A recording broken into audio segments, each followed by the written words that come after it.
मैं आज आपको जीवन की सर्वश्रेष्ठ और अद्वितीय साधना पद्धति समझाने जा रहा हूं। ओम मणिपद में हुम एक विशिष्ट क्रिया पद्धति है, साधना पद्धति है। और अपने इस प्रवचन में मैं तिब्बत के लामाओं की उन विशेष साधनाओं को आपके सामने स्पष्ट करूंगा जो अब तक अपने आप में गोपनीय और महत्वपूर्ण रही है। मेरे जीवन का काफी कुछ भाग तिब्बत में लामाओं के साथ व्यतीत हुआ और यह मेरा सौभाग्य था कि मुझे यातुंग जैसे उच्च कोटि के लामा मिले, जिनके साथ कम से कम मैंने 3-3.5 साल व्यतीत किए और उनके मठों में, उनके गोम्पाओं में बैठ करके मैंने जो साधनाएं सीखी, जो साधनाएं समझी, वे अपने आप में विश्व की अद्वितीय और ब्रह्मांड की श्रेष्ठतम साधनाओं में से हैं। क्योंकि मेरा अनुभव यह रहा है कि चाहे तंत्र साधना हो, चाहे मंत्र साधना हो, चाहे शैव साधना हो, चाहे वैष्णव साधना हो, और चाहे तंत्र का कोई भी विधान हो, उन सभी साधनाओं की एक सीमा है। मगर अद्वितीय साधनाओं को संपन्न करने के लिए, दुर्लभ और महत्वपूर्ण साधनाओं को संपन्न करने के लिए लामाओं ने जो शोध की है, जो खोज की है, जिन मंत्रों का ज्ञान प्राप्त किया है और जो हजारों वर्षों से उनकी साधना पद्धति स्पष्ट हुई है, वे अपने आप में बेमिसाल हैं, अपने आप में अद्वितीय हैं। उनका कोई मुकाबला हो ही नहीं सकता। उनमें सबसे बड़ी विशेषता यह है कि ये मंत्र अत्यंत संक्षिप्त और सरल हैं। कोई लंबे चौड़े मंत्र नहीं है, 20-25 अक्षरों के मंत्र है ही नहीं। किसी किसी में तो आधा अक्षर है, किसी में चौथाई अक्षर है, किसी में 1 अक्षर है, 2 अक्षर है, 5 अक्षरों के मंत्र हैं। और उन मंत्रों में कुछ ऐसी शक्ति है, उन मंत्रों में कुछ ऐसी विशेषता है कि उनके माध्यम से असंभव और कठिन काम बिल्कुल सरलता से संपन्न हो जाते हैं। हम प्रकृति के जिन रहस्यों को नहीं समझ पाते, या मैंने अपने जीवन के प्रारंभिक काल में और साधना के स्थितियों में, जब मैं संन्यास जीवन में था, तो मैंने काफी कुछ वर्ष हिमालय में व्यतीत किए थे और उस समय तक मैंने कई साधनाएं अपने आप में सीख ली थी, समझ ली थी, और मुझे इस बात का गौरव था कि मैंने उच्च कोटि की साधनाएं सीखी, समझी और संपन्न की। परंतु जब मैं लामाओं के संपर्क में आया, जब मैं उन गोम्पाओं में कुछ समय रहा, जब उनके बौद्ध विहारों में मैंने कुछ समय व्यतीत किया और जब मैंने उनका विश्वास प्राप्त किया, तो मैंने अनुभव किया कि मैंने जो कुछ सीखा और समझा वह अपने आप में बहुत तुच्छ, छोटा और नगण्य है। क्योंकि उनके पास जो साधनाएं थी वे अपने आप में अद्वितीय साधनाएं थी, दुर्लभ साधनाएं थी, बेमिसाल साधनाएं थी, उनकी कोई तुलना हो ही नहीं सकती। दुर्भाग्य यह है कि ये सारी साधनाएं कुछ क्षेत्र विशेष में, कुछ गोम्पाओं में और कुछ साधकों के पास, लामाओं के पास ही सुरक्षित पड़ी हुई है। मानसरोवर के रास्ते पर कई गोम्पाएं हैं। गोम्पा मीन्स धार्मिक स्थान, मंदिर, जहां बुद्ध की प्रतिमा स्थापित है और जिनके पुजारी अपने आप में गोम्पा कहे जाते हैं, अपने आप में लामा कहे जाते हैं। मगर उनमें से कुछ लामा तो इतने अद्वितीय सिद्ध हैं कि देख करके दांतों से उंगली दबानी पड़ती है। जो कुछ हमने कल्पना में सोचा है, जो कुछ हमने पुराणों में पढ़ा है, जो कुछ हमने शास्त्रों में सीखा है, वे सब वहां प्रत्यक्ष रूप से देख करके एहसास करना पड़ता है कि वास्तव में ये साधनाएं अपने आप में अद्वितीय हैं और इन मंत्रों के माध्यम से हम उन साधनाओं को सीख सकते हैं, समझ सकते हैं, संपन्न कर सकते हैं। मैं उनके सामीप्य और उनकी सामीप्यता में काफी कुछ समय रहा। मैंने अनुभव किया कि वे अत्यंत मृदुभाषी और सरल, साम्य, शांत हैं। उनमें किसी प्रकार का अहम नहीं है। इतनी उच्च कोटि की साधनाओं से संपन्न होने के बावजूद भी उनमें किसी प्रकार का भेदभाव, किसी प्रकार का टकराव या किसी प्रकार की विशेषता प्रदर्शन करने की भावना उनमें नहीं है। जितना ही ज्यादा उच्च कोटि का लामा है, उतना ही वो सरल है, निष्प्रह है, उतना ही सरलता से जीवन व्यतीत करने वाला है। यह अलग बात है कि उनकी कुछ विविधता है, उनकी कुछ मजबूरियां हैं। वे सामान्य रूप से अपनी साधनाओं को, अपने ज्ञान को एक अजनबी को या दूसरों को नहीं देते। जब उनका कोई विश्वास प्राप्त करता है जब उनकी सेवा में रहता है, जब उन्हें यह विश्वास हो जाता है कि सामने वाला व्यक्ति वास्तव में ही एक श्रेष्ठ योगी है, साधु है, एक सन्यासी है, एक श्रेष्ठ गृहस्थ है, एक अद्वितीय व्यक्तित्व है, तो फिर वे अपना दिल खोल करके उन साधनाओं को समझा देते हैं। उनकी साधना पद्धति अपने आप में विचित्र है, उनकी दीक्षा पद्धति अपने आप में अद्वितीय है, और उनके मंत्र साधनाओं की विशेषताएं अपने आप में उस प्रकार की हैं कि हम विश्वास नहीं कर पाते कि इन छोटे से मंत्रों से या इस छोटी सी पद्धति से हम इतना उच्च कोटि का साधना क्रम सीख लेंगे या समझ लेंगे, या इसके माध्यम से हम प्रकृति के द्वारा वे रहस्योद्घाटन कर सकेंगे जो केवल हमारे मानस की कल्पनाएं रही हैं। उन साधनाओं में जहां सरल, सामान्य, दैनिक उपयोगी जीवन की साधनाएं हैं, तो दुर्लभ, कठिन और अद्वितीय साधनाएं भी हैं। दैनिक जीवन की साधनाओं में पूर्ण आयु प्राप्त करने की साधना है, पूर्ण स्वास्थ्य प्राप्त करने की साधना है, किसी भी प्रकार से रोगों से मुक्ति पाने की साधना है, पुत्र प्राप्ति साधना है, पूर्ण सफल गृहस्थ जीवन को संपन्न करने की साधना है, और शत्रुओं को पूर्ण रूप से परास्त करके उन पर विजय प्राप्त करने की साधनाएं हैं। इन दैनिक गृहस्थ जीवन की साधनाओं में भाग्योदय साधनाएं हैं, तो राज्य में अद्वितीय सम्मान प्राप्त करने की भी साधनाएं हैं। आर्थिक उन्नति की साधनाएं हैं, तो जीवन की पूर्णता प्राप्त करने की भी साधनाएं हैं। इन साधनाओं के माध्यम से व्यक्ति अपने जीवन के दैनिक कार्यों को सरलता से और संपन्नता से संपन्न कर सकता है। जहां एक और ये सामाजिक और दैनिक जीवन या गृहस्थ जीवन की पूर्णता के लिए साधनाएं हैं, तो दूसरी ओर ब्रह्म साधनाएं हैं, ब्रह्म प्राप्ति की साधनाएं हैं, वायुगमन साधना है, जहां और जिस साधना के माध्यम से व्यक्ति एक स्थान से दूसरे स्थान पर आसानी से गतिशील हो सकता है, कुछ मिनटों में हजारों मील की यात्राएं संपन्न कर सकता है। पूर्ण वैचारिक साधना है, जिसके माध्यम से कैसी भी स्थिति में, सर्दी, गर्मी या बरसात में भी पूर्ण सुरक्षित और स्वस्थ बना रह सकता है। ऐसी साधनाएं हैं जिसमें बर्फ पे कई कई वर्षों तक बैठ करके भी साधनाएं संपन्न की जा सकती हैं और उसके शरीर पर किसी प्रकार का व्याघात उत्पन्न नहीं होता, सर्दी नहीं लगती। तगड़ती हुई भट्टी में बैठ करके भी साधनाएं संपन्न की जा सकती हैं, उसके शरीर को किसी प्रकार की आंच नहीं आती। श्रेष्ठतम अप्सराएं साधनाएं हैं, जिसके माध्यम से अप्सरा सामने नृत्य करे और पूर्ण धन, वैभव, यश, सम्मान, पद प्रतिष्ठा प्रदान करे। और इस प्रकार से ऐसी कई साधनाएं हैं जिसको हम सोच भी नहीं सकते, विचार भी नहीं सकते, कल्पना भी नहीं की जा सकती। अपने 7 फीट के शरीर को, 6.5 फीट के शरीर को केवल 1 इंच के या 1 सूत भर मच्छर के आकार का शरीर बनाया जा सकता है, और कहीं पर भी आसानी से प्रवेश किया जा सकता है। और यदि हम अपने शरीर को चाहें कि 50 फीट लंबा चौड़ा बनाना है तो बनाया जा सकता है।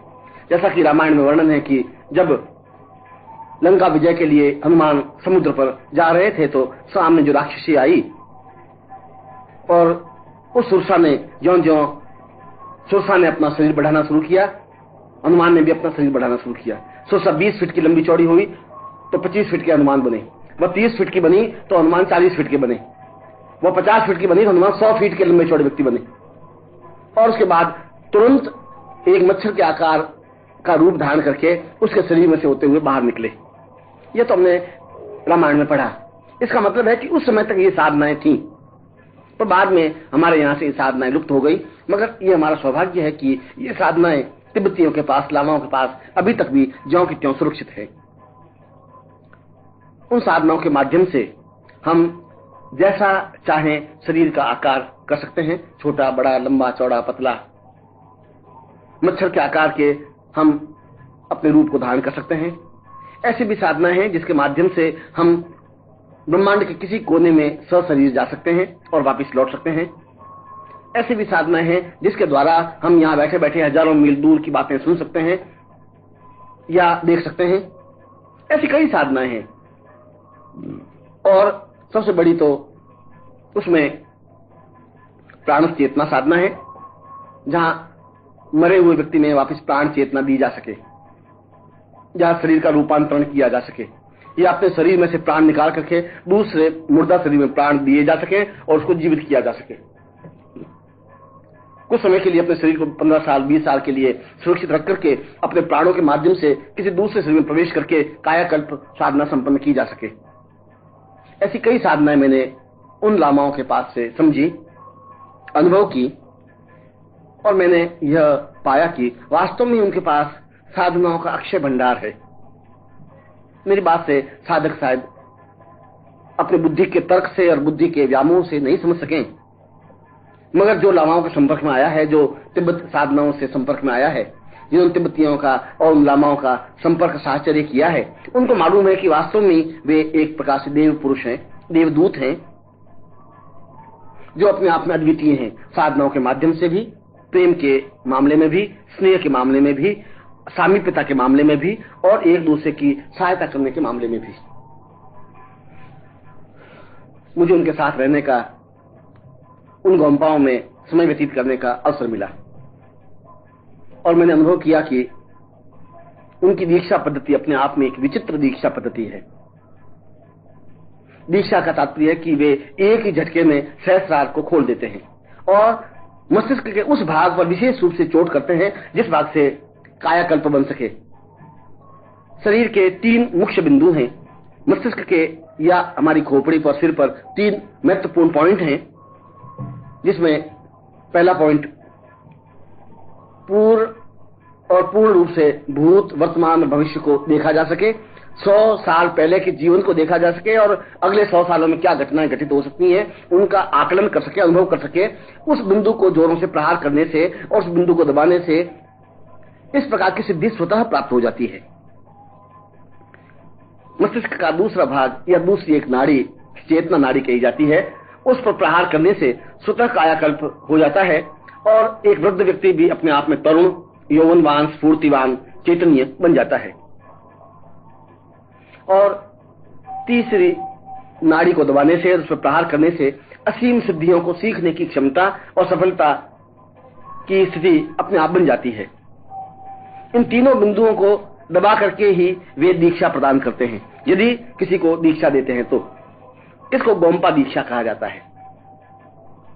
और इस गोम्पा दीक्षा में एक सोने की कील या चांदी की कील लेकर के या पतला सा तार लेकर के विशेष मंत्रों से सिद्ध करके मस्तिष्क के एक विशेष भाग में पत्थर से ठोक करके उस खोपड़ी में उसको जमा देते हैं, बिठा देते हैं।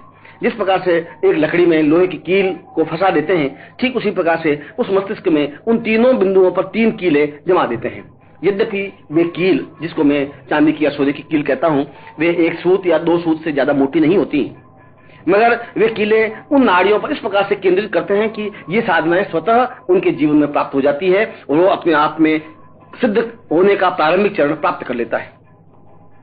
लगभग 14 दिन तक यह साधना प्रारंभ होती है, संपन्न होती है, और 14 दिनों में जाकर के वह दीक्षा पूर्ण होती है।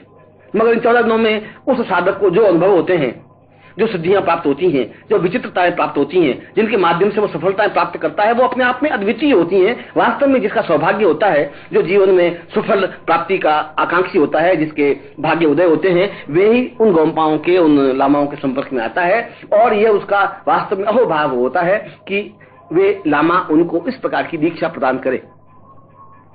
इस दीक्षा के माध्यम से जहां उसकी चेतना जागृत होती है, इस दीक्षा के माध्यम से जहां उसका भूत, भविष्य, वर्तमान अपने आप में स्पष्ट हो जाता है, और इस दीक्षा के माध्यम से जहां उसका कायाकल्प हो जाता है, उसमें साधना में बैठने की और लंबे समय तक बैठ करके साधना संपन्न करने की स्थिति प्राप्त हो जाती है।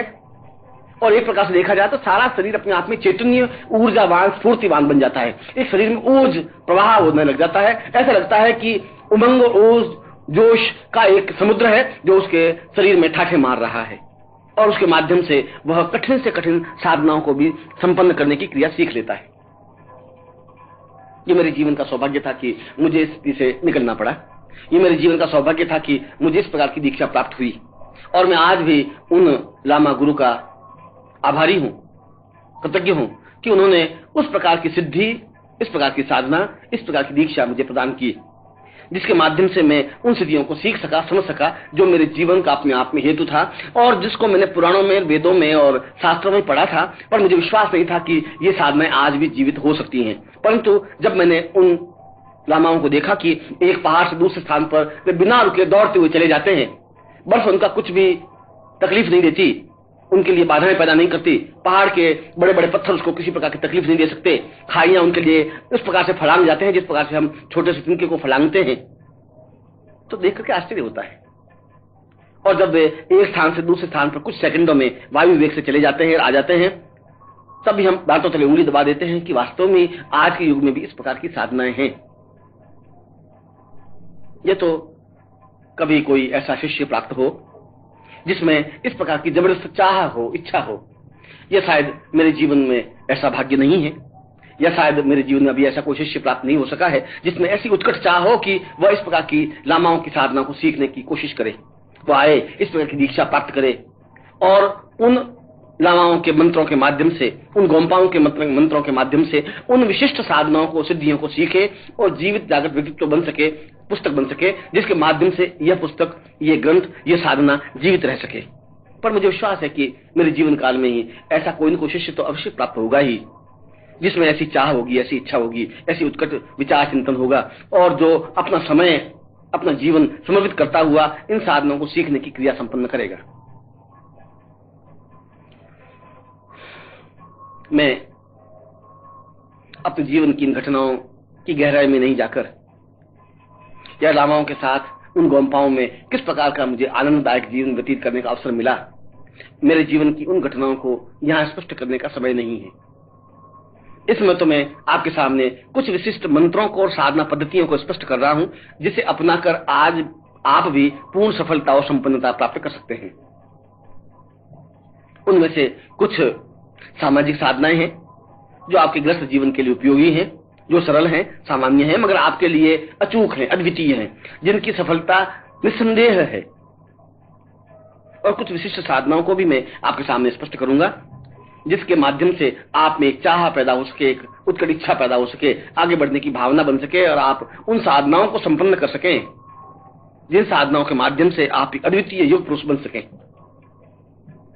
पहले मैं गृहस्थ जीवन से संबंधित साधनाओं को आपके सामने स्पष्ट कर रहा हूं। इन साधनाओं में 3 बातों की विशेष आवश्यकता होती है। एक तो गुरु, जिनके चरणों में बैठ करके आप उनसे दीक्षा प्राप्त करें। दूसरा, जो साधना आप संपन्न करना चाहते हैं उसकी अनुमति प्राप्त करें। और तीसरा, आपके पास सही प्रकार से उपकरण और माला या साधन हो जिसके वजह से आप पूर्ण सफलता प्राप्त कर सकें। इसके लिए आप के लिए यह जरूरी नहीं है कि आप गुरु के साथ ही रहकर ये साधनाएं संपन्न करें। हाँ, उच्च कोटि की साधनाओं के लिए गुरु की सामीप्यता और गुरु का साहचर्य निरंतर आवश्यक है। एक एक क्षण के लिए गुरु की सामीप्यता जरूरी है। मगर सामान्य साधनाओं के लिए, जो कि आपके लिए विशिष्ट हैं, जो जिन साधनाओं को मैं सामान्य कहता हूं वे अपने आप में अद्वितीय हैं। यदि धन वर्षा या लक्ष्मी प्राप्ति की साधना है तो अपने आप में श्रेष्ठ साधना है।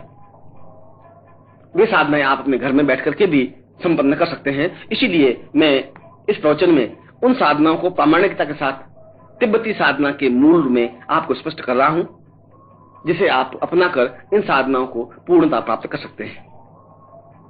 सबसे पहले तो मैं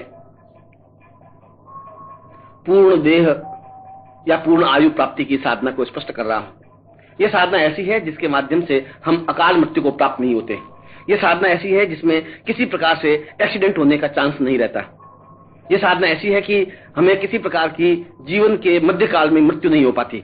हम पूर्ण आयु प्राप्त कर पाते हैं, या यूं कहें कि मनोवांछित आयु प्राप्त कर पाते हैं। हम यदि 80 साल जिंदा रहना चाहें, 90 साल जिंदा रहना चाहें, 100 साल इससे ज्यादा भी जीवित रहना चाहें, तो इस साधना के माध्यम से वह संभव है। इसलिए इसको इच्छा मृत्यु साधना भी कहा जाता है। इसलिए इस साधना को पूर्ण चैतन्य साधना भी कहा जाता है, जो कि तिब्बती साधना है, तिब्बती साधना का एक प्रकार है। यह जीवन में अत्यंत जरूरी है, क्योंकि जब इस साधना को संपन्न करते हैं तो हम अगर कार चला रहे हैं कहीं सड़क पर, और यदि 2 मिनट बाद कोई खतरा आने वाला है, एक्सीडेंट होने वाला है, तो 2 मिनट या 5 मिनट पहले ही हमारे कानों में जोरों से ध्वनि आने लग जाएगी कि एक्सीडेंट होने वाला है, इस प्रकार के एक्सीडेंट होगी। हमारी आंखों के सामने वह चित्र बिल्कुल स्पष्ट आ जाएगा कि सामने से ट्रक आ रहा है, हमारी गाड़ी उससे जाके टकरा रही है और हमारी मृत्यु हो रही है। और यदि चाहते नहीं चाहते हमारे हाथ अपने आप रुक जाएंगे, सड़क के किनारे हम खड़े हो जाएंगे, उस स्पॉट पर, उस स्थल पर हम जाएंगे ही नहीं जिससे कि वह अकाल मृत्यु या मृत्यु की संभावना, दुर्घटना की संभावना बन सके। क्योंकि दुर्घटना के लिए 2 तथ्य जरूरी हैं, निश्चित समय, निश्चित स्थान। दोनों का समन्वय होने से ही दुर्घटना या अकाल मृत्यु या एक्सीडेंट हो सकता है। एक्सीडेंट के लिए यह जरूरी है 3:55 में दुर्घटना होगी, और दूसरा जरूरी है कि इस सड़क के इस स्थान पर यह दुर्घटना होगी। ये दोनों विधाता की तरफ से स्पष्ट होता है। दोनों में से एक भी चीज को हम आगे या पीछे कर दें, यदि उस स्थल पर पहुंचे ही नहीं तो हमारा एक्सीडेंट होगा ही नहीं, फिर अकाल मृत्यु नहीं होगी। या उस समय को हम पार कर लें दूसरे स्थान पर, तब भी हमारा एक्सीडेंट नहीं हो सकता। इस साधना की विशेषता यह है कि ऐसी घटना होने के पहले ही 2 या 5 मिनट पहले अपने आप जोरों से कानों में ध्वनि आने लग जाएगी कि तुम्हें रुकना है, एक रुकना है, और तब तक वह ध्वनि हमारे कानों में बराबर आती रहेगी जब तक हम कार को एकदम खड़ी नहीं कर दें। या घर में चोरी होने की कोई संभावना हो या कोई परेशानी आने की संभावना हो तो बार बार कानों में ध्वनि आने लग जाएगी। ऐसी संभावना है तो मैं सावधानी बरतनी है, और हम उससे संबंधित सावधानी या सुरक्षा पहले से ही स्पष्ट कर लेते हैं। इसलिए यह जीवन की एक महत्वपूर्ण साधना है जो प्रत्येक साधक को संपन्न करनी चाहिए।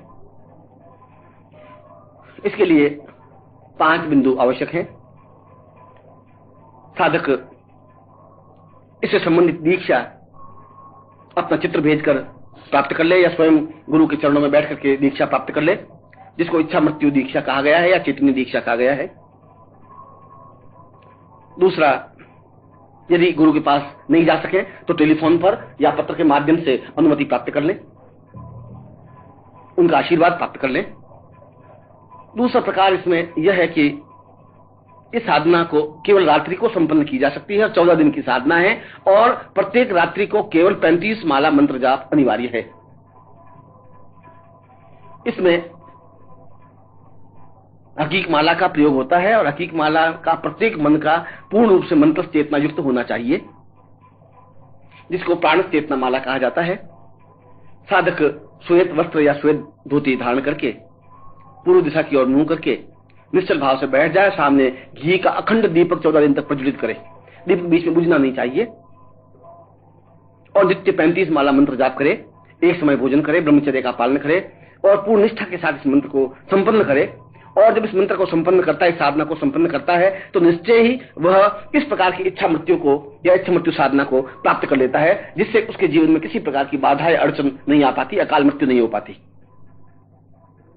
और इसके लिए मंत्र है ओम एंग एंग रींग रींग क्रींग क्रींग हुम फट। इस मंत्र का 35 माला मंत्र जाप नित्य रात्रि को संपन्न की जानी चाहिए। यह साधना किसी भी दिन से शुरू कर सकते हैं, मगर साधना में प्राण चेतना यंत्र होना अनिवार्य है, आवश्यक है, जो सामने स्थापित हो। उस यंत्र पर ही यह साधना संपन्न होती है, और उसके बाद उस यंत्र को जीवन भर पहने रहना पड़ता है, जिससे कि भावी आशंका को पहले से ही हमारे कानों में स्पष्ट हो सके। दूसरी साधना द्रव्य प्राप्ति साधना है या आकस्मिक धन प्राप्ति साधना है। यह भी जीवन की एक उपयोगी साधना है, एक महत्वपूर्ण साधना है। इसके लिए श्रेष्ठ लक्ष्मी मंत्र या तिब्बती लक्ष्मी मंत्र की आवश्यकता होती है, और इसके लिए 3 उपकरणों की जरूरत होती है। गज लक्ष्मी यंत्र, लक्ष्मी संपुटित माला, और लक्ष्मी संपुटित यंत्र साधना प्रकार। इसलिए इसमें 2 प्रकार के यंत्रों का प्रयोग होता है। दोनों यंत्रों को अपने सामने पीले वस्त्र पर रख करके, गुरु के चित्र को और गुरु की मूर्ति को अपने सामने स्थापित करके, इससे संबंधित दीक्षा प्राप्त करके या गुरु से अनुमति प्राप्त करके इस साधना को प्रारंभ करें। यह साधना केवल 11 दिन की साधना है, और किसी भी पंचमी से या दशमी से या पूर्णमासी से इस साधना को प्रारंभ कर सकते हैं। यह रात्रिकालीन साधना है, इसमें भी अखंड दीपक प्रज्वलित होना जरूरी है घी का।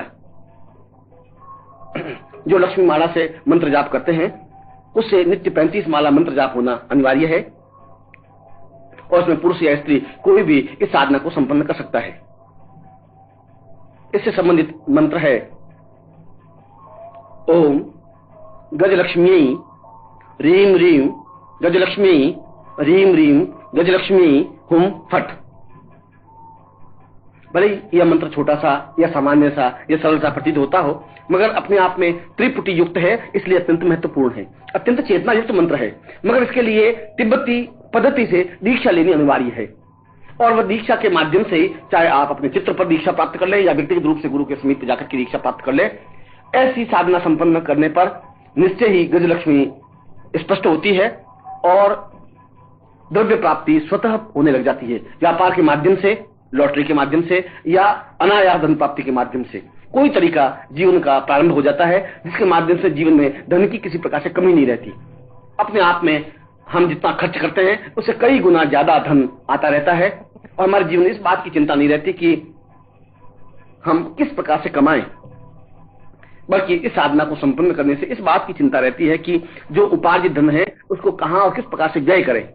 इसलिए इस साधना को अत्यंत महत्वपूर्ण साधना कहा गया है। यह जीवन की एक दुर्लभ और श्रेष्ठ साधना है और प्रत्येक साधक को यह साधना संपन्न करनी ही चाहिए। इसमें पीली धोती धारण की जानी चाहिए, उत्तर दिशा की ओर मुंह करके बैठना चाहिए और प्रत्येक साधना प्रारंभ करने से पहले और साधना संपन्न करने के बाद गुरु मंत्र की 11 माला मंत्र जाप होना चाहिए और साथ ही साथ जो आपको गुरु चैतन्य दीक्षा दे, लक्ष्मी दीक्षा दे, धन दीक्षा दे, उस दीक्षा का भी मंत्र जो है उस मंत्र को आप संपन्न करें।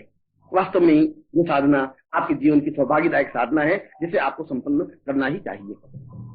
दैनिक जीवन के लिए उपयोगी साधनाओं में एक साधना श्रेष्ठ और योग्य पुत्र प्राप्ति की साधना है।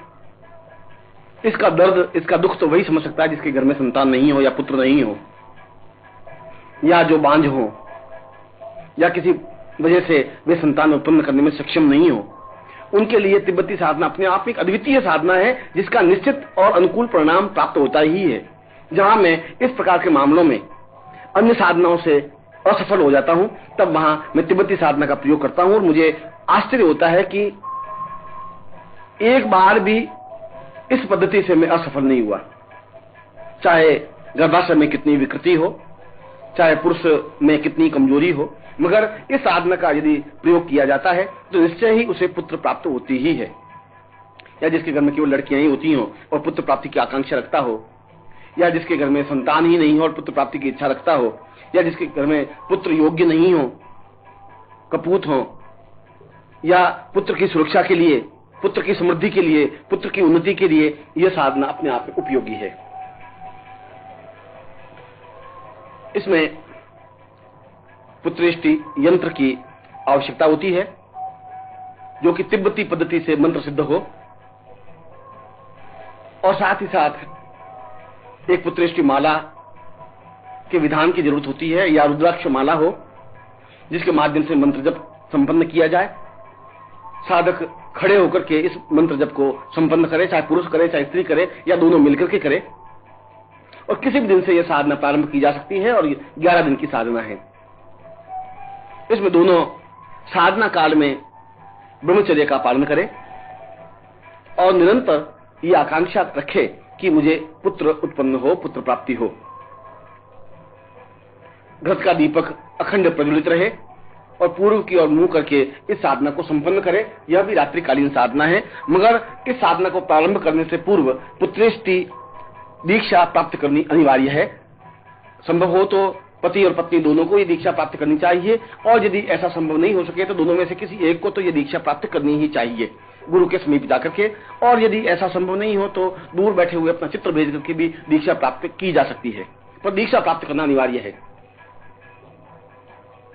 इसके बाद नित्य 51 माला मंत्र जाप करे रात्रि को, और इसमें मंत्र है ओम पुम बैंग श्रीं।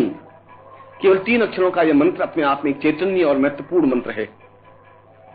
जितने दिन की साधना है उस समय में साधक पूर्ण मनोयोग पूर्वक और पूर्ण श्रद्धा और भक्ति रखता हुआ इस साधना को संपन्न करे। उसके बाद वह यंत्र जो सामने पुत्रिष्ट यंत्र है वे पति पत्नी दोनों अलग अलग धारण कर लें और उसके बाद यदि समागम करे तो निश्चय ही उसे पुत्र प्राप्ति होती ही है।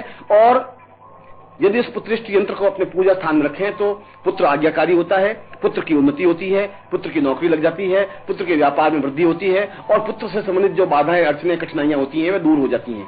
वास्तव में यह एक अद्वितीय मंत्र है जिसका उपयोग आज के समाज के लिए अनिवार्य है, क्योंकि लाखों स्त्रियां बांझ हैं और वे बांझपन से पीड़ित हैं जिसका कोई इलाज इस देश में नहीं है, इस विश्व में नहीं है। उनका इलाज केवल यह लामा पद्धति के माध्यम से संभव है और उसके माध्यम से पूर्ण सफलता प्राप्त होती ही है। एक और सामाजिक उपयोगिता से संबंधित प्रयोग है जो शत्रुहंता प्रयोग है, यानी इस प्रयोग के माध्यम से हम शत्रुओं पर विजय प्राप्त कर सकते हैं या शत्रुओं को समाप्त कर सकते हैं। यह मंत्र अपने आप में पूर्ण चैतन्य और अद्वितीय मंत्र है। एक प्रकार से शत्रुओं पर वज्र की तरह प्रहार करता है और जब इस मंत्र को संपन्न करते हैं तो उस दुष्ट की, उस शत्रु की बुद्धि ही भ्रमित हो जाती है। वह स्वयं पागलपन सा उसके जीवन में आ जाता है और पागल रूप से व्यवहार करने लग जाता है। वह हमारी और हमारे प्रति जो दुश्मनी है वह तो भूल जाता है, वो अपनी ही समस्या में उलझ जाता है। इसलिए यह मंत्र समाज में सुख प्राप्त करने के लिए, शत्रुओं को समाप्त करने के लिए, शत्रुओं पर प्रहार करने के लिए, शत्रुओं पर विजय प्राप्त करने के लिए अद्भुत और चैतन्य मंत्र है। इसमें 3 शत्रु स्तंभन यंत्र अपने पूजा स्थान में या अपने साधना स्थल पर रखे जो तिब्बती साधना से मंत्र सिद्ध हों, चैतन्य हों, प्राण चेतना युक्त हों और फिर इससे संबंधित दीक्षा प्राप्त करें। इसमें भी अखंड दीपक, तेल का दीपक प्रज्वलित करने का विधान है। साथ में ही इसमें सर्पस्थियों की माला या मूंगा माला का प्रयोग करें और जिसका प्रत्येक मन का शत्रु स्तंभन मंत्र से सिद्ध और प्राण चेतना युक्त हो। इसके बाद साधक काली धोती पहनकर दक्षिण दिशा की ओर मुंह कर इस मंत्र का जप करे। इसमें नित्य पिचित्र माला मंत्र जाप करने का विधान है, यानी नित्य पिचित्र माला मंत्र जाप करे और 9 दिन तक करे और रात्रि में यह साधना संपन्न करे। इन 9 दिनों में वह और किसी प्रकार का कार्य नहीं करे। साधना प्रारंभ करने से पूर्व यदि उसका कोई प्रबल शत्रु है तो उसका नाम लेकर के संकल्प करे कि मैं इस शत्रु को परास्त करने के लिए यह साधना संपन्न कर रहा हूं, या एक से अधिक नाम हो तो उन सारे शत्रुओं के नाम ले, और यदि शत्रु नहीं हो तो समस्त शत्रु नाम, जितने भी मेरे शत्रु हैं या जो मुझ प्रति शत्रुता का भाव रखते हैं वे अपने आप में नष्ट हो जाएं, पराजित हो जाएं। इस प्रकार का चिंतन भाव और संकल्प लेकर के यह साधना प्रारंभ करें। यह जीवन में सहज साधना है, अद्वितीय साधना है, क्योंकि इस साधना के माध्यम से साधक निश्चिंत और निर्भीक होकर के अपने जीवन में आगे बढ़ सकता है। फिर उससे प्रतिस्पर्धा करने वाला या उससे द्वेष रखने वाला या उससे लड़ाई रखने वाला या उसको नुकसान पहुंचाने वाला कोई नहीं रहता। इसलिए शत्रु स्तंभन साधना तो अपने आप में प्रत्येक उस व्यक्ति के लिए तो जरूरी है ही जो उन्नति चाहता है, जो उन्नति की ओर अग्रसर होना चाहता है। इससे संबंधित मंत्र है ओम शत्रुनाम ज्वल ज्वल प्रज्वल प्रज्वल रीम क्रीम क्रीम रीम नाशय नाशय रक्त प्रवाहय रक्त प्रवाहय मम सिद्धिम देहि देहि नमः। यद्यपि यह मंत्र थोड़ा बड़ा है परंतु फिर भी पूरी रात्रि में विचित्र माला मंत्र जाप करने का विधान है। यदि सूर्योदय भी हो जाए और सूर्योदय के बाद भी कुछ मंत्र जाप बाकी रह जाए तो साधक कर सकता है। यदि ऐसा नहीं हो तो पति और पत्नी दोनों मिलकर के भी विचित्र माला मंत्र जाप कर सकते हैं, मगर केवल इसमें पति और पत्नी के अलावा तीसरा इस मंत्र जाप नहीं कर सकता। इस प्रकार से हम अपने जीवन में पूर्ण शत्रुओं से रहित होकर के सफलता प्राप्त कर सकते हैं। एक और दैनिक जीवन से संबंधित साधना है जिसको भाग्योदय साधना कही जाती है। यदि हमारे जीवन में उन्नति नहीं हो रही हो, बाधाएं आ रही हो, अड़चने आ रही हो, प्रमोशन नहीं हो रहा हो, व्यापार में उन्नति नहीं हो रही हो, लक्ष्मी प्राप्ति नहीं हो रही हो, तो इस साधना की नितांत आवश्यकता होती है और हम अपने जीवन में पूर्ण भाग्योदय संपन्न कर सफलता प्राप्त कर सकते हैं। इसलिए इसको भाग्योदय साधना कहा गया है, जो तिब्बती साधना का एक प्रकार है।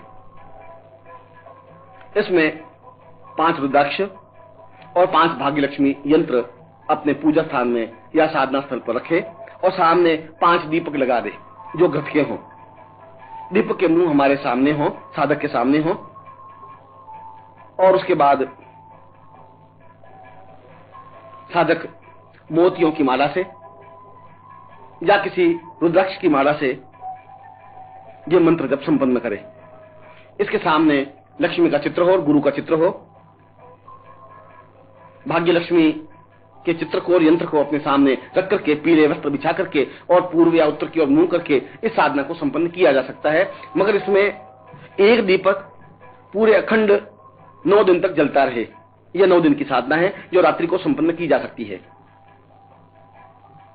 इसका मंत्र है, और केवल एक अक्षर का मंत्र है, और वह मंत्र है रीम।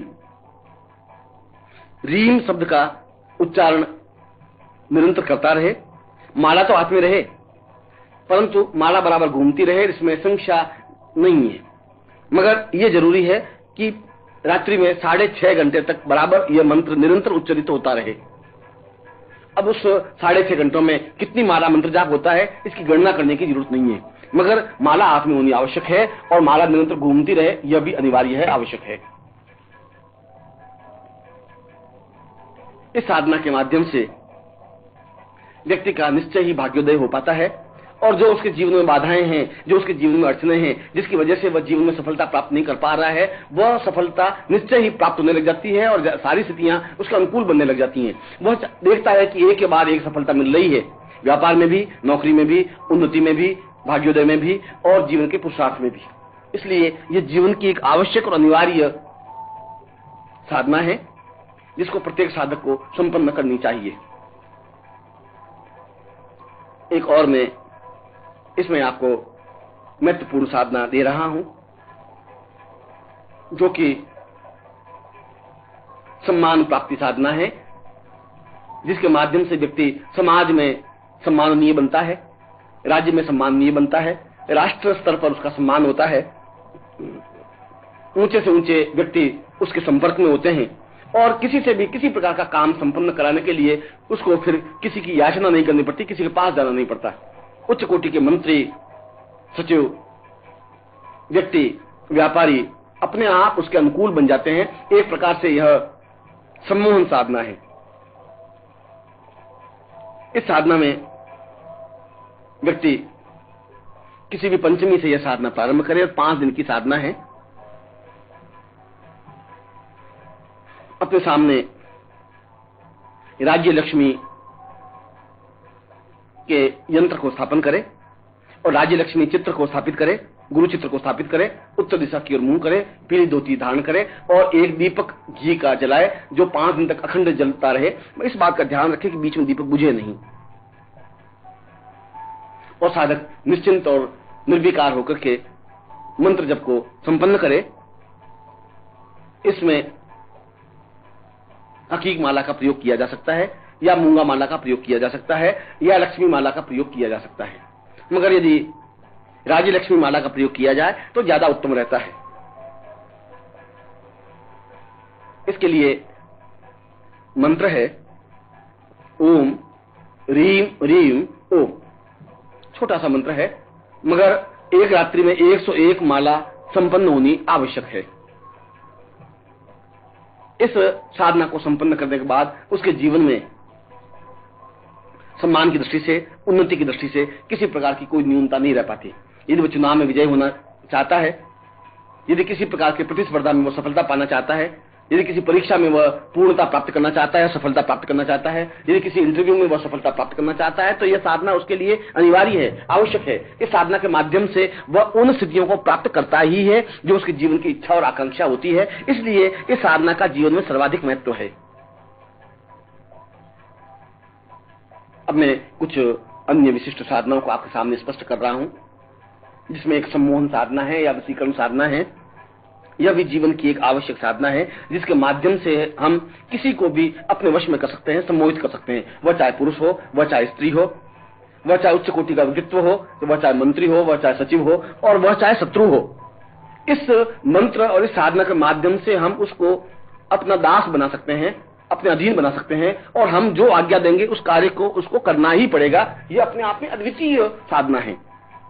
ये 14 दिन की साधना है और इसमें 5 दीपक अखंड प्रज्वलित होने चाहिए जो कि तेल के हों।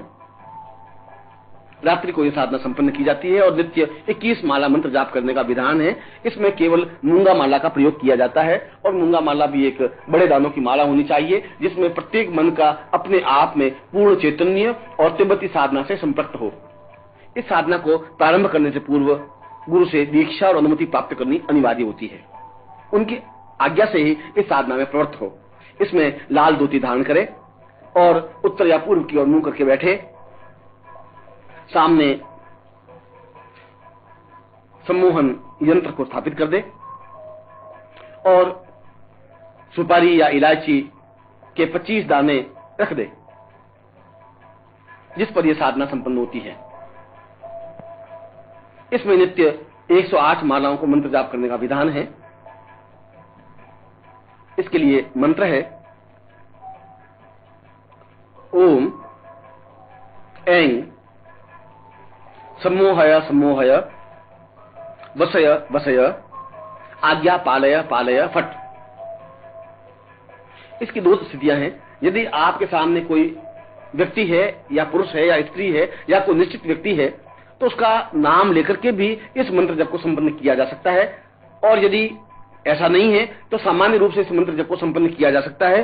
मंत्र जप को संपन्न करने के बाद आपके सामने जो 25 इलायची के दाने या सुपारी के दाने हैं वे अपने आप में सम्मोहन शक्ति से युक्त बन जाएंगे और उसके बाद जब साधना संपन्न हो जाती है और यदि आपने किसी का नाम उच्चारण नहीं किया है, कोई आपके सामने पर्टिकुलर व्यक्तित्व नहीं है, तो जिसको भी वह इलायची देंगे वो आपका सम्मोहित बन जाएगा। वह इलायची देने के कई तरीके हैं। आप सीधी इलायची भेंट करके भी दे सकते हैं और यदि आपका कोई बॉस है या बड़ा व्यक्तित्व है तो चाय में मिला करके, दूध में मिला करके उसके नौकर के द्वारा और किसी तरीके से या मिश्री जो आपके सामने रखी है उसको प्रभु का प्रसाद कहकर के उनको देकर के भी उस प्रकार की स्थिति पैदा की जा सकती है जिससे कि वह आपके सामने सम्मोहित बना रहे और आप जो जीवन में आज्ञा दे उसकी आज्ञा का पालन करे ही और जीवन भर वह वशीकरण से युक्त होता है। यह अपने आप में प्रामाणिक है और महत्वपूर्ण साधना है। अब मैं 1-2 और कुछ दुर्लभ साधना दे रहा हूं जो कायाकल्प साधना है। यदि हम रोग से ग्रस्त हैं, यदि बीमार हैं, यदि विविध प्रकार के रोग हैं या हम वृद्ध हो गए हैं, बुढ़ापा आ गया है या कोई भी बुढ़ापा किसी को भी आ गया है, वह चाहे पुरुष हो या स्त्री हो, उसका बुढ़ापा दूर करके पूर्ण रूप से नौजवान बना देने की क्रिया या कायाकल्प कर देने की क्रिया या समस्त रोगों से छुटकारा पाने की क्रिया इस कायाकल्प साधना के माध्यम से संभव है। इसके लिए 11 कायाकल्प यंत्र सामने होने आवश्यक हैं और कायाकल्प माला के माध्यम से ही यह साधना संपन्न की जाती है। और एक तेल का दीपक सामने प्रज्वलित कर दे और पीले आसन पर खड़े खड़े इस माला को मंत्र जप करे। यह 11 दिन की साधना है और खड़े खड़े नित्य 108 माला मंत्र जाप करना आवश्यक है। इसका मंत्र है ओम हुम हुम हुम हैंग हैंग हैंग ह्रौम ह्रौम ह्रौम हुम हुम हुम फट। चाहे आपको मंत्र अटपटा सा लगे, मैं इस मंत्र का चमत्कार अपने आप में अद्वितीय होता है और समस्त रोगों से छुटकारा पाने के लिए यह अपने आप में श्रेष्ठतम मंत्र है। मगर इस मंत्र जाप या साधना को प्रारंभ करने से पूर्व गुरु से दीक्षा लेनी अनिवार्य है। यदि दीक्षा प्राप्त नहीं करते हैं तो साधना में सफलता प्राप्त नहीं हो सकती, क्योंकि तिब्बती साधना में गुरु का और गुरु से दीक्षा प्राप्त करने का अत्यंत महत्व है। उसके बिना साधना में सिद्धि और सफलता प्राप्त हो ही नहीं सकती। यह मंत्र यदि आप पानी की गिलास भर करके उसके ऊपर केवल 11 बार इस मंत्र को बोल करके उस पानी को यदि हम किसी को पिला देते हैं तब भी वह धीरे धीरे रोग मुक्त हो जाता है। ये रोज स्नान करते समय 11 माला या 11 बार इस मंत्र का उच्चारण करके फिर स्नान करें तो अपने आप में शरीर में कांति, एक चेतना, एक दिव्यता, एक सौंदर्य आने लग जाता है। और यदि कोई एक वृद्धावस्था को प्राप्त व्यक्ति पूर्ण यौवनवान बनना चाहता है या बनना चाहती है तो उसके लिए भी यह साधना अत्यधिक आवश्यक और अनुकूल है, परिणाम युक्त है। ये तीव्रता के साथ इस साधना को संपन्न करना चाहता है। किसी का पेट मोटा हो गया है या किसी के शरीर में कमजोरी है या किसी का चेहरा छोटा है या किसी की आंखें भेंगी हैं या किसी प्रकार की डिफेक्ट है, कमी है, तो इस साधना के माध्यम से सफलता पाई जा सकती है। साधना संपन्न करने के बाद उस यंत्र को गले में धारण कर लें और बाकी यंत्र नदी में या तालाब में विसर्जित कर दें तो यह साधना संपन्न होती है और यह अपने आप में एक अद्वितीय साधना कही गई है। एक और विशिष्ट साधना वायुगमन प्रक्रिया साधना है, जिसमें हम एक स्थान से दूसरे स्थान पर पूरे शरीर को लिए हुए कुछ ही सेकंडों में जा सकते हैं, हजारों मील की यात्रा करके वापस लौट सकते हैं। उसको वायुगमन प्रक्रिया साधना कही गई है। यद्यपि यह पेचीदा और कठिन साधना है जो केवल गुरु के सानिध्य में ही इसको संपन्न किया जा सकता है। इसमें नित्य रात्रि को 1000 माला मंत्र जाप करने का विधान है। 1000 माला वास्तव में बहुत ज्यादा है, क्योंकि इसका मतलब हुआ कि 1,00,000 मंत्र जाप करना है। मगर यदि जो आदमी निश्चय कर लेता है वह 24 घंटों में इस माला या इस मंत्र को संपन्न करता ही है। इसके लिए साधक 14 दिन तक इस साधना को संपन्न करे। किसी भी पंचमी या पूर्णिमा से इस साधना को प्रारंभ करे। सामने एक अखंड घी का दीपक प्रज्वलित करे और गुरु चित्र को, गुरु यंत्र को स्थापित करे। साथ ही साथ वायुगमन प्रक्रिया यंत्र को भी स्थापित करे। इसमें वायु सिद्धि माला की अनिवार्यता होती है, जिसके माध्यम से मंत्र जाप किया जाता है। इसमें खड़े खड़े मंत्र जाप होना चाहिए और इसका मंत्र है सो हम।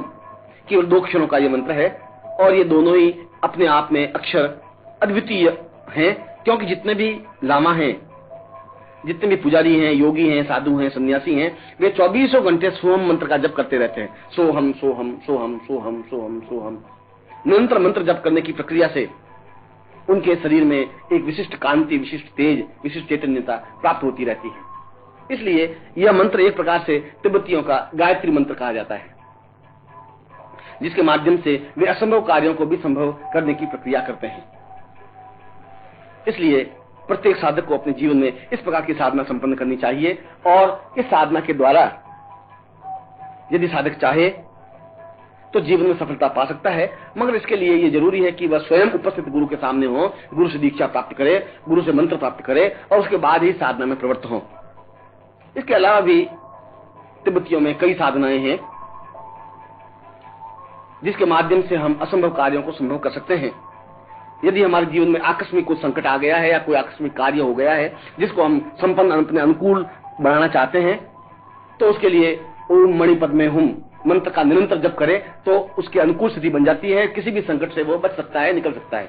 इसलिए निरंतर ओम मणिपद में हुम का मंत्र जाप करने का भी विधान तिब्बतियों में और लामाओं में है। यह मंत्र भी अपने आप में पूर्ण चैतन्य है, इसके लिए किसी मंत्र की जरूरत नहीं है। 24 घंटे इस मंत्र का जाप बस में बैठे हुए, चलते हुए, बैठते हुए, खाते हुए, पीते हुए, सोते हुए इस मंत्र को कर सकते हैं, जिससे किसी प्रकार की बाधा या अड़चन आपके सामने नहीं आ पाती और किसी संकट के आने पर भी उस बाधाओं से आप निवृत्ति पा सकते हैं। इसलिए इस मंत्र का भी अपने जीवन में बहुत महत्व है। मैंने आज के प्रवचन में कई विशिष्ट साधनाओं को आपके सामने स्पष्ट किया है और ये सभी साधनाएं अपने आप में अलौकिक और अद्वितीय हैं, क्योंकि इसका मंत्र अपने आप में चैतन्य है। और उससे भी बड़ी बात यह है कि यह मंत्र गुरुमुख से प्राप्त होता है, गुरु की तेजस्विता के साथ प्राप्त होता है और वह माला पूर्ण लामा पद्धति से मंत्र चेतना युक्त होती है। इसलिए वह सब कुछ अनुकूलता प्रदान करता है। इसलिए ये साधनाएं जीवन की एक आवश्यक साधनाएं हैं, जहां हम अन्य तरीकों से, वह चाहे तांत्रिक तरीके हो या चाहे मांत्रिक तरीका हो, असफल होते हैं और यदि सफलता प्राप्त नहीं कर पाते तो फिर इस प्रकार की साधना को अपने हाथ में लेना चाहिए, जैसे कि हम साधनाओं में सफलता पा सकें। और मुझे विश्वास है कि आप अपने जीवन में एक के बाद एक साधनाओं को संपन्न करें। आज के प्रवचन में मैंने जितनी साधनाएं दी हैं, किसी एक साधना को पकड़ कर नहीं बैठ जाएं। एक साधना संपन्न करें, फिर दूसरी करें, फिर तीसरी करें और निरंतर साधनाएं करते हुए उसमें पूर्ण सफलता प्राप्त करते रहें। आप इस प्रकार की दीक्षा प्राप्त करें, आप में एक चेतना पैदा हो, आप में एक योग्यता पैदा हो, आप जीवन में अनुकूलता प्राप्त कर सकें और जीवन की समस्याओं को सुलझाते हुए आप इन साधनाओं के माध्यम से वह विशिष्टता, वह अद्वितीयता, वह युग पुरुषता प्राप्त करें जो कि जीवन की एक आवश्यक, अनिवार्य और अद्वितीय प्रक्रिया है। मैं एक बार पुनः विश्वास करता हूं कि कुछ श्रेष्ठ शिष्य और साधक सामने आएंगे जो अत्यंत गोपनीय और महत्वपूर्ण और दुर्लभ तिब्बती साधनाओं को अपनाएंगे। इन सामान्य साधनों की अपेक्षा उन विशिष्ट और दुर्लभ साधनों के माध्यम से वे युग पुरुष बन सकेंगे, अद्वितीय बन सकेंगे, बुद्ध बन सकेंगे और अपने उस चेतनाओं के माध्यम से, उन ज्ञान के माध्यम से, उन मंत्रों के माध्यम से, उन साधनों के माध्यम से पूर्ण बुद्धत्व को प्राप्त करते हुए विश्व को कल्याण की ओर अग्रसर कर सकेंगे। मैं ऐसा ही आपको आशीर्वाद दे रहा हूं।